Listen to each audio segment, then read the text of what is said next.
अब ये जो सांख्य दर्शन है ये वैदिक दर्शन है। कैसा है? वैदिक दर्शन है। वैदिक का मतलब वेदों पर आधारित। इसके जो सारे सिद्धांत हैं वो वेदों पर आधारित हैं, वेदों के विरुद्ध नहीं है, वेदों के अनुकूल हैं। अब वेदों को देखते हैं तो वहाँ वेदों में लिखा है कि जो मुक्ति होती है वो अकेले ज्ञान से नहीं होती है। केवल ज्ञान से मुक्ति नहीं होती है, उसके साथ दो चीजें और भी हैं, वो है कर्म और उपासना। बोलिए। ज्ञान, कर्म, उपासना, तीन से मुक्ति होती है। जब तीनों शुद्ध होंगे तो मुक्ति होगी, और तीनों अशुद्ध होंगे तो बंधन होगा।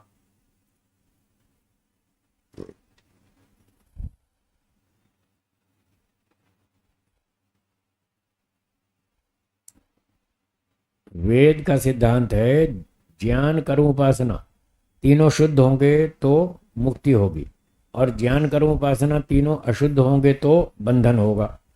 तो ये वैदिक दर्शन है। इसका मतलब जो वेद का सिद्धांत है वही सांख्य का भी है। तो सांख्य भी यही मानता है कि ज्ञान, कर्म, उपासना तीनों शुद्ध होने चाहिए, तब मोक्ष होगा। और यदि यहाँ लिखा है ज्ञानान मुक्ति, कर्म और उपासना का तो नाम नहीं लिया, नहीं लिया तो कोई बात नहीं, वो वेद में से मिल जाएगा, क्योंकि ये वेद की बात कह रहा है। तो इसका तात्पर्य वही समझना चाहिए जो वेद कहता है। तो यहाँ ज्ञानान मुक्ति, ज्ञान से मुक्ति होती है, गौण नहीं है, वो इसका सहयोगी है। हाँ, मुख्य मुख्य जो है वो ज्ञान है, इसका मूल्य ज्ञान से थोड़ा कम है। इस तरह से चलो गौण कह दो, कोई बात नहीं। गौण को मतलब इतना खराब मत समझना, ये तो बेकार है बेकार नहीं है। हाँ, उसका अच्छा सहयोगी है कर्म और उपासना, क्योंकि ज्ञान, कर्म, उपासना तीनों में मुख्य आधार ज्ञान है। आधार ज्ञान है, ये कर्म और उपासना इस पर आधारित हैं, इस पर टिके हुए हैं, इसके अनुसार वो बदलते रहते हैं। ज्ञान बदलेगा तो कर्म बदलेगा, ज्ञान बदलेगा तो उपासना बदलेगी। ज्ञान शुद्ध होगा तो कर्म भी शुद्ध हो जाएगा, उपासना भी शुद्ध हो जाएगी। ज्ञान अशुद्ध हो गया तो कर्म भी अशुद्ध हो जाएगा, उपासना भी अशुद्ध हो जाएगी। तो इस तरह से कर्म और उपासना ज्ञान को फॉलो करते हैं, उसके अनुकूल चलते हैं, इसलिए मुख्यता ज्ञान की है, तो इसलिए ज्ञान का नाम लिया। ज्ञान कहने से कर्म उपासना का निषेध नहीं है, ये बात समझनी।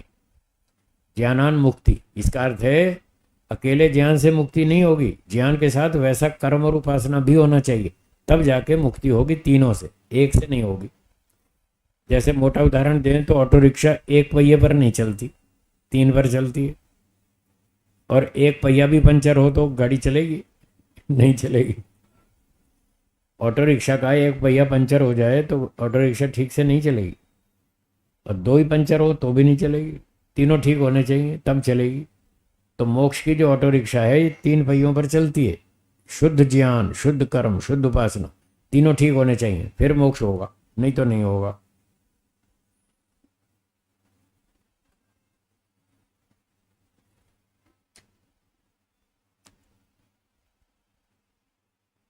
कोई शंका समाधान है? प्रश्न हो तो पूछ लीजिए। आपका प्रश्न है शुद्ध ज्ञान, शुद्ध कर्म, शुद्ध उपासना का पता कैसे चलेगा, परीक्षण कैसे करेंगे कि ये जो हमारा ज्ञान है ये शुद्ध है या अशुद्ध है? ठीक है ना, यही पूछा ना? हाँ हाँ, तो इसका उत्तर है कि जो हमारा ज्ञान वेदों के अनुकूल है वो शुद्ध है, क्योंकि ईश्वर का जो ज्ञान है क्या वो अशुद्ध हो सकता है? नहीं हो सकता।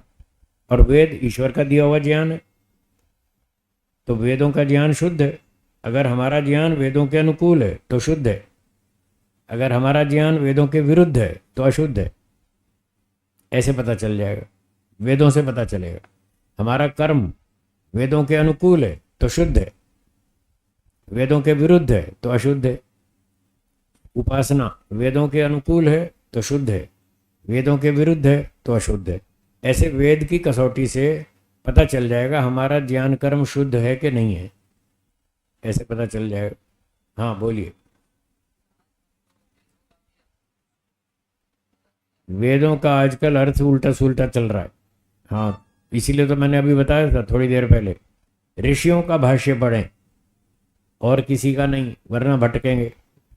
वेदों को ऋषि लोग ही समझते हैं बस, वेदों को ऋषि लोग समझते हैं। तो ऋषियों ने जो भाष्य किया वो सही है, उसको पढ़ें। और जो ऋषि नहीं बना, अनाड़ी है, अल्पज्ञ है, अल्प विद्वान है, छोटा विद्वान है, ऋषि लेवल तक नहीं पहुंचा, वो भटका हुआ है, वो खुद भटका हुआ, आपको भटका देगा। तो उनका भाष्य नहीं पढ़ना, पढ़ना ही नहीं, ऋषियों का ही पढ़ें। मैंने 40-45 साल पहले कसम खाई थी। सत्यार्थ प्रकाश में एक पंक्ति मैंने पढ़ी कि आर्ष ग्रंथों का पढ़ना ऐसा है जैसे समुद्र में एक गोता लगाना और बहुमूल्य मोतियों का पाना। ये वाक्य लिखा है, लिखा है, लिखा है ना। समुद्र में गोता लगाना और बहुमूल्य मोतियों का पाना, आर्ष ग्रंथों का अध्ययन ऐसा है। और अनार्ष ग्रंथों का पढ़ना ऐसा है जैसे पहाड़ का खोदना और कौड़ियों का लाभ होना।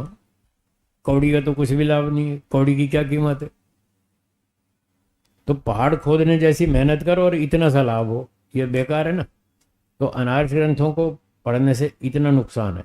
ऐसा मैंने 45 वर्ष पहले पढ़ा था सत्यार्थ प्रकाश में।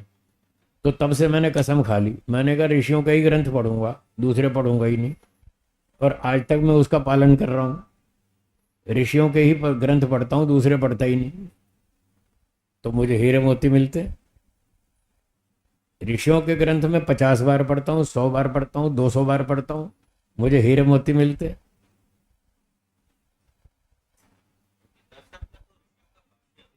हाँ, बहुत सारा अवेलेबल है। जितना ऋषि दयानंद जी का अवेलेबल है उतना तो पढ़ लो, इतने में मुक्ति हो जाएगी आपकी, इतने में हो जाएगी। उसको मत पढ़ो, वो ठीक नहीं है, वो ऋषि नहीं है। और किसी का भाष्य मत पढ़िए। महर्षि दयानंद जी ने चारों वेदों का भाष्य नहीं कर पाए, उनको पहले ही मार दिया लोगों ने। अगर वो जीवित रहते तो चारों वेदों का भाष्य पूरा करते, तो पहले ही मार दिया। तो कोई बात नहीं, जितना भी कर गए वो भी बहुत है। जितना कर गए ना इतना पढ़ लो और इसको जीवन में उतार लो, आपका मोक्ष हो जाएगा। चलो मैं गारंटी लेता हूँ मोक्ष हो जाएगा आपका इतना भी बहुत है। लोग इतना भी नहीं पढ़ते और पढ़ लेते हैं, बस पढ़ के छोड़ देते हैं, आचरण तो कुछ करते नहीं। तो फिर क्या लाभ।